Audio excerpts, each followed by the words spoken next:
তোমরা সবাই দেখছিলা যে আমি আমার মা বাবার সঙ্গে অনেক বছর পর ঘুরতে বেরিয়েছিলাম। আর কই ঘুরতে বেরিয়েছি এটাও তো তোমরা দেখে অবশ্যই বুঝতে পারছো, উদয়পুর মাতাবাড়িতে আইছি। তো আমি 2 বছর পর উদয়পুর মাতাবাড়িতে আইছি। আমার বাবা প্রায় সেম 1-1.5 বছর পর আইছে, কিন্তু আমার মার লিগে কিন্তু অনেক বছর পর আওয়া হয়েছে উদয়পুর মাতাবাড়িতে। তো আমরা তিনজনই ভীষণ ভীষণ খুশি আসলাম। আর সচরাচর আমরা তিনজনে একসঙ্গে ঘুরতে যাওয়া হয় না। জেনারেলি আমি আর আমার মাই একসঙ্গে ঘুরতে যাই, বাবার যেহেতু অফিস থেকে ছুটি পায় না, কাজ থাকে, তো সেই কারণে ইয়ারলি কো মান্থলি কো উইকেন্ড কো কোনোভাবেই আমরা ঘোরা হয় না। তো মাতাবাড়িতে আসার পর বাবা কইতাছিল যে প্যারার সঙ্গে সঙ্গে মিষ্টি ভোগ দিব। তো মিষ্টি কিনা তো বাবা আয়া পড়ছে। তো তারপরে ওই বট গাছের মধ্যে মানত কইরা যে কাপড় বাঁধা হয় সেটা, মোম ধূপকাঠি আর সিঁদুর কেনা হইতাছিল। তো তারপরে মা কইতাছিল যে সব কেনা হয়েছে, এখন দিঘিতে গিয়া ভালো করে হাত পা ধোয়া শুদ্ধ হইয়া লই, নাইলে নাকি পূজা দিলে মনটা মার শান্তি পাইতো না। তো যাই হোক, আমি আর আমার বাবা দিঘির পাড়ে গেছি, গিয়া হাত পা ধুইয়া নিছি প্রথমে। এখন আমার মা গেছে হাত পা ধোয়ার লিগা। তো আমি ততক্ষণে মা এতে দিঘির যে ভিডিও ক্লিপ আছে সেটা নিতে আসলাম। এত মনোরম দৃশ্য আসলো আর এত সুন্দর লাগতেছিল কি কম। মাতাবাড়ি কিন্তু আমরা ত্রিপুরাবাসীর লিগা মানে একটা গর্বের জায়গা কইতে পারো, কারণ এটা মা সতীর 51 পীঠের মধ্যে এক পীঠ হিসেবে কিন্তু ধরা হয়।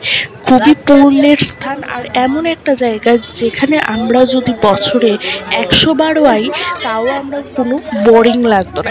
এখানে আসার পর মনটা এমনিতেই চেঞ্জ হয়ে যায়, শান্ত হয়ে যায়। সাংসারিক চিন্তাকো মানসিক চাপও সব কিন্তু আমরা ততক্ষণে ভুইল্লা যাই এখানে আসার পর। তো যাই হোক, কথা কইতে কইতে এখন মাতাবাড়ির চত্বরে উঠতে গেছি গা ফুল টুল কেনার পর। তো বাবা কইতেছে বাবা নাকি ভোগ টোগ দিয়ে পূজা দিয়ে আইব। আর মন্দিরে সেদিন অনেক ভিড় আসলো, কারণ তখন অমাবস্যার তিথি চলতেছিল। অমাবস্যা তিথির মধ্যে তো অবশ্যই মন্দিরে ভিড় থাকবেই, মার কাছে সবাই আয়ে মার সন্তানেরা পূজা দেওয়ার লিগা। আর লাইন দেখতে পারতেছো কত দূর অবধি গেছে লাইন। তো আমি আর আমার মা ছায়ের মধ্যে দাঁড়াইয়া বাবার লিগা অপেক্ষা করতে আসলাম। বাবা গেছে মার এখানে ভোগ দিয়া পূজা দেওয়ার লিগা। তো ওই দিন মার মন্দিরটাও কেড়ে জানি না আমার চোখে এত সুন্দর লাগতেছিল, এত সুন্দর লাগতেছিল কি কম। আকাশটা পুরা যেমন নীলাভ দেখতে লাগতেছিল। তো যাই হোক, বাবা এরপরে পূজা দিয়ে আয়া পড়ছে। তো এখন আমি আর আমার মা যাইতাছি মার দর্শন করার লিগা। মার যদিও ভিডিও ক্লিপ সেরকমভাবে আমি নিতে পারছি না, কারণ এত পরিমাণে ভিড় আসলো, লোকজনের গ্যাঞ্জাম আসলো যে আমি ঠিক করে মার কয়েকটা ফটো নিতে পারছি ফেসবুকে পোস্ট করার লিগা। তো ক্লিপ সেরকমভাবে নিতে পারছি না। তো এখানে দড়ি দিয়া ব্যারিকেড দিয়া রাখছে, কারণ ওইখানে মহিষ বলি হইব, পাঠা বলি হইব, মার লিগা ভোগ তৈরি করা হইব। তো সেখানে প্রণাম করার পর সঙ্গেই মায়ের মন্দিরের সঙ্গেই একদম একটা শিব ঠাকুরের মন্দির আছে। তো বাবা ভোলানাথের কাছে গিয়ে প্রণাম করে চরণামৃত নিয়ে নিচ্ছি। তো এখন আমার বাবা গেছে মেইন মন্দিরের চত্বরে প্রণাম করার লিগা। তো বাবার লিগা অপেক্ষা করতেছিলাম।